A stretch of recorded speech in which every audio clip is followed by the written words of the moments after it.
Bonjour les Vendéens, bonjour les Vendéennes. À quelques jours des départs en vacances, je vous propose d'explorer l'histoire insolite d'une nouvelle station balnéaire vendéenne, Saint-Hilaire-de-Riez. Commençons avec une étrange histoire d'espionnage, la légende du comte de Carmois. En 1903, le comte de Carmois fait construire la villa Remember sur la Corniche, face au Trou du Diable. Il y habite pendant toute la Première Guerre mondiale avant de disparaître en juillet 1918 sans laisser de nouvelles. Quelques mois plus tôt, sa femme de ménage avait été retrouvée noyée sur la Corniche. La légende raconte que celle-ci aurait été assassinée par le comte après avoir découvert que celui-ci était un espion allemand. Depuis sa maison, il aurait transmis des informations à ses compatriotes par signaux lumineux. On ne retrouvera jamais le comte, mais la villa existe toujours, aujourd'hui entourée par les résidences Merlin. En parlant de Merlin, savez-vous qu'au début des années 70, le promoteur immobilier réussit un formidable coup de pub en accueillant le Tour de France. Après avoir reçu une étape de la Grande Boucle en 72 et 75, Guy Merlin obtient le départ du Tour de France en 1976. Le 25 juin, le prologue relie ses complexes immobiliers de Saint-Hilaire-de-Riez et de Saint-Jean-de-Mont, distants de 8 km.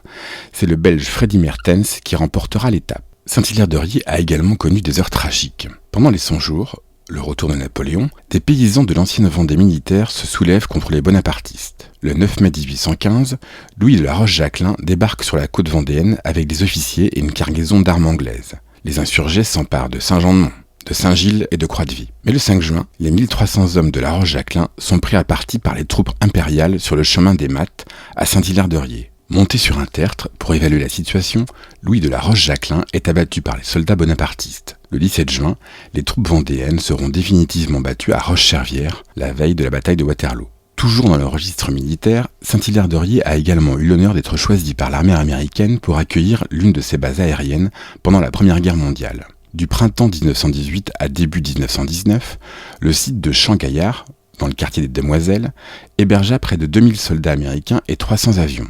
Proche de la mer, desservi par une gare et dans une zone inhabitée, le site répondait à tous les critères de l'armée américaine. La base était à la fois un camp d'aviation et un site d'instruction pour les pilotes. En août 1918, la base recevra la visite du futur président Roosevelt, alors secrétaire d'État à la Marine. Terminons sur une note plus légère avec l'histoire de la Tour Eiffel de Saint-Hilaire. De septembre 2016 à janvier 2017, les promeneurs ont pu admirer une réplique de la Tour Eiffel, 31 mètres de haut, 12 tonnes, sur le parking de la plage de Sion.